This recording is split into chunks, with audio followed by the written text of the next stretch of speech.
ಯಾರ ತಲೆ ದೇವರಿಗೆ ಸಮರ್ಪಣೆ ಮಾಡ್ತೇವೋ ಅವರು ಹೃದಯದಿಂದ ದೇವರನ್ನ ಗೆಲ್ತಾರೆ. ಈ ಮಾತನ್ನ ದೇವರು ಹೇಳ್ತಾನೆ. ಯಾಕೆ ಗೆದ್ದಿ?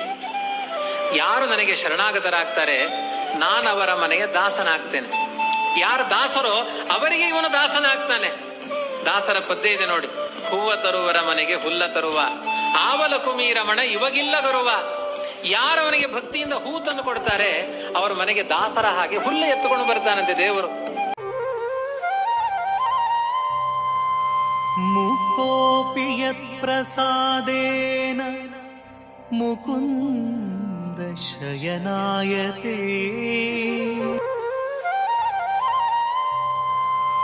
ಮುಕೋಪಿ ಯತ್ಪ್ರಸಾದೇನ ಮುಕುಂದ ಶಯನಾಯತೆ. ರಾಜರಾಜಾಯತೆ ರಿಕ್ತೋ